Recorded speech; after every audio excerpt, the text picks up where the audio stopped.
Bismillah, kali ini saya akan membahas film yang berjudul Law dari negara India. Film diawali dengan seorang gadis yang menghentikan mobil untuk meminta pertolongan. Gadis itu bernama Nandini.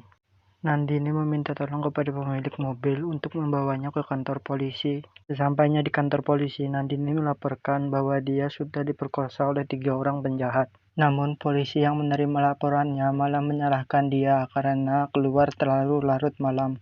Tiba-tiba ayah Nandini datang ke kantor polisi, namun dia malah menyuruh Nandini pulang dan tidak melaporkan apa yang terjadi terhadap Nandini. Namun Nandini menolak karena dia ingin membela dirinya sendiri dengan cara memenangkan kasus ini. Dia juga merupakan seorang sarjana hukum dan dia ingin menegakkan keadilan. Lalu Nandini membawa polisi ke tempat kejadian perkara. Namun ketika polisi menanyakan tentang kronologi kejadian, polisi itu malah banyak tertawa dan menganggap kasus ini merupakan rekayasa dari Nandini itu sendiri. Saat Nandini diantar pulang dan sampai di depan rumahnya, dia dipukul oleh seseorang dari belakang yang membuatnya pingsan. Ketika Nandini terbangun, Nandini sadar bahwa dia sudah terlalu lama tertidur dan melewatkan 1 hari di mana dia harus tes visum untuk membuktikan bahwa dia benar-benar diperkosa. Ternyata ayah Nandini lah yang memberikan obat bius agar Nandini tertidur, dan ayah Nandini juga menyuap para polisi agar tidak memberikan hasil tes visum apabila Nandini memaksa ingin visum lagi. Namun Nandini tetap ngotot untuk divisum. Saat Nandini visum di tempat lain, ternyata hasilnya negatif karena waktunya sudah lebih dari 1 hari. Hal itu membuat Nandini semakin sulit untuk membuktikan kasusnya. Suatu hari Nandini kembali bertemu dengan 3 orang penjahat yang memperkosanya. Lalu Nandini berusaha mengajarnya tetapi gagal. Ternyata Nandini juga tidak mengingat berapa nomor plat mobil penjahat tersebut. Karena usahanya mengejar ketiga penjahat itu gagal, Nandini berinisiatif untuk membuat video di media sosial yang menjelaskan bahwa dia diperkosa oleh 3 orang penjahat dan dia berusaha untuk menemukan pelakunya agar pelakunya mendapatkan hukuman yang setimpal. Video yang dibuat Nandini akhirnya viral dan Nandini mendapat banyak dukungan untuk mendapatkan keadilan. Nandini dan para pendukungnya mendatangi Komisi Perlindungan Wanita untuk melaporkan kasusnya karena menganggap polisi tidak serius menangani kasus Nandini. Berkat bantuan komisioner, kasus Nandini diteruskan ke bagian kriminal. Lalu kasus ini ditangani oleh polisi yang ikhlas, jujur, berintegritas tinggi, bernama Brahma. Brahma bergerak cepat menuju TKP. Lalu Nandini menjelaskan bahwa ketika itu mobil Nandini mogok dan dia meminta tolong kepada 3 penjahat itu. Dia juga membawa polisi Brahma ke tempat di mana para penjahat itu membuang ponsel Nandini. Ternyata ponsel Nandini diambil oleh pemilik toko dan diberikan kepada anak lelakinya. Dari keterangan pemilik toko itu, diketahui bahwa pelaku menggunakan mobil silver yang ada gambar monster di belakangnya. Brahma adalah polisi yang cerdas. Berkat kecerdasannya, dia dapat mendeteksi pelaku, lengkap dengan 11 barang bukti dalam investigasinya. Dari hasil investigasinya, Brahma mendapatkan 3 nama orang tersangka, yaitu Kamales, Bunti, dan Bandari. Nah, ternyata Kamales merupakan seorang anak menteri. Nah, karena Kamales merupakan anak menteri, para polisi yang menjalankan kasus itu mendapatkan tekanan secara politik. Namun Brahma tidak takut sama sekali, bahkan malamnya Brahma langsung menangkap para pelaku. Ketika melihat para pelaku, Nandini sangat ketakutan, namun dia juga membenarkan bahwa ketiga orang itulah yang memperkosanya. Setelah ketiga pelaku ditangkap, beberapa orang mendatangi rumah Nandini agar Nandini membatalkan tuntutannya. Jika tidak, mereka mengancam akan membunuh ayah Nandini. Kepala polisi juga meminta Brahma untuk menghentikan kasus ini karena kepala polisi mendapat telepon dari ayah Kamales. Namun polisi Brahma menolak untuk menghentikan kasusnya. Saat bertemu Nandini, Brahma menanyakan apakah Nandini akan melanjutkan kasusnya karena yang dia lawan merupakan anak dari seorang menteri. Ternyata Nandini menjawab dengan kepastian bahwa kebenaran akan selalu ditegakkan. Jadi Nandini tidak akan pernah mundur. Ayah Kamales kemudian menyewa pengacara bernama Syam untuk menangani kasus anaknya. Syam merupakan pengacara yang terkenal karena selalu memenangkan kasusnya. namun dia terkenal sangat matre. Suatu pagi, terlihat ayahnya Nandini sedang sibuk membuatkan sarapan untuk putrinya. Ternyata ibunya Nandini sudah lama tiada. Ternyata alasan ayah Nandini menghalangi Nandini untuk melaporkan kasusnya karena ayah Nandini sudah tahu dari awal bahwa dengan siapa Nandini akan berurusan. Namun setelah melihat kegigihan Nandini untuk menemukan kebenaran, sang ayah pun akhirnya mendukung Nandini. Sidang pertama pun dimulai. Di sidang pertama Nandini bertindak sebagai selaku korban dan sebagai jaksa penuntut umum. Pengacara Syam memulai pernyataannya dengan mengatakan bahwa para pelaku belum layak ditahan polisi karena belum terbukti bersalah. Dan hakim pun mengabulkan permohonan dari pengacara Syam. Setelah sidang selesai, Syam seperti mengancam Nandini untuk menghentikan kasusnya. Malam harinya, Nandini dibuntuti oleh 3 orang pelaku yang dibebaskan tadi. Lalu Nandini memilih menghentikan mobilnya di suatu sudut jalan yang sepi. Ketiga pelaku itu ingin menghabisi nyawa Nandini, tetapi Nandini ditolong oleh banyak orang.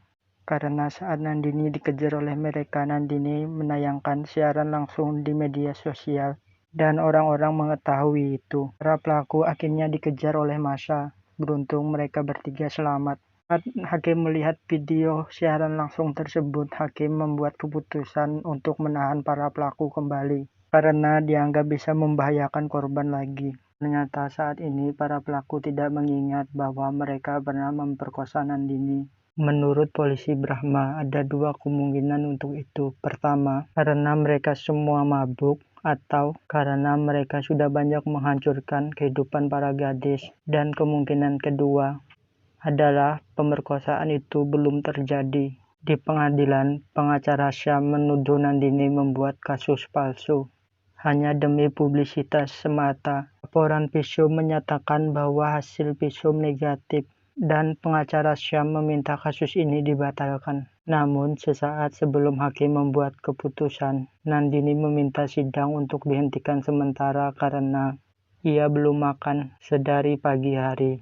Ketika sidang dilanjutkan, Kameles bersaksi tentang apa yang mereka lakukan. Malam itu, menurutnya mereka pesta bersama seorang gadis bernama Muhini, dan setelah itu mereka pingsan ketika mereka terbangun. Keesokan harinya, lalu Nandini membantah. Nandini mengatakan bahwa para pelaku mengakhiri pesta bersama Muhini jam 10 malam. Kemudian setelah itu mereka menculik Nandini dan semua itu terekam ke dalam CCTV. Nandini mempunyai seorang sahabat bernama Dasmi dan mereka adalah teman yang sangat akrab. Ayah Dasmi bernama Jakti sangat baik terhadap Nandini. Ia menganggap Nandini seperti keluarganya sendiri. Ternyata Nandini pernah kehilangan seorang adik dan Nandini menganggap Dasmi sebagai adiknya. Sidang kembali berlanjut. Kali ini Nandini menghadirkan saksi kunci seorang dokter bernama Pimala. Ia adalah seorang dokter forensik yang melakukan tes medis terhadap Nandini tepat di malam kejadian. Syam memprotes hasil medis tersebut karena menurut Syam itu tidak sesuai dengan prosedur. Namun Pimala membantah. Pimala mengatakan bahwa dia terpaksa melakukan itu karena kondisinya darurat di mana Nandini datang dengan pakaian yang sobek dan tubuh yang penuh luka. Saat Dr. Pimala bersaksi, Dr. Pimala memberikan bukti bahwa para pelaku memang melakukan pemerkosaan terhadap Nandini. Namun, polisi Brahma mengetahui bahwa kasus ini hanyalah rekayasa Nandini. Brahma mendatangi rumah menteri. Brahma mengatakan jika dia mau bersaksi bahwa kasus Nandini merupakan kasus palsu bila Brahma mendapatkan uang yang banyak dari menteri itu. Brahma kemudian mengajak Nandini pergi ke suatu tempat. Di sini Brahma membongkar semua. Menurutnya Nandini merekayasa kasus pemerkosaan itu. Ia meminta bantuan teman-temannya membuat Kamales pingsan malam itu. Kemudian menyamarkan seseorang dengan tato dan perawakan yang menyerupai Kamales dan teman-temannya. Nandini kemudian mengungkapkan kebenaran yang terjadi. Dia mengatakan bahwa dia memang melakukan semua yang disebutkan Brahma. Dia juga menyebutkan bahwa Dasmi sahabatnya meninggal karena diperkosa oleh Kamales dan teman-temannya. Ayah Dasmi yang bernama Jagdish berusaha untuk memperjuangkan kasus anaknya. Namun Kamales dan teman-temannya malah menghancurkan semua barang bukti dan bahkan mereka juga membunuh Jagdish dengan cara seakan-akan Jagdish bunuh diri. Karena inilah Nandini merekayasa kasus pemerkosaan palsu untuk membalaskan dendamnya. Saat Nandini menjelaskan kebenarannya, Brahma malah merekam percakapan itu. Nandini tentu sangat kecewa akan tindakan Brahma. Dia merasa dikhianati oleh orang yang dia sangat percaya. Mengetahui pengkhianatan itu, ayah Nandini memutuskan untuk turun tangan dan menghabisi polisi Brahma. Namun Nandini mengatakan bahwa ini merupakan pertarungan Nandini itu sendiri. Dan Nandini tidak ingin mengorbankan orang lain.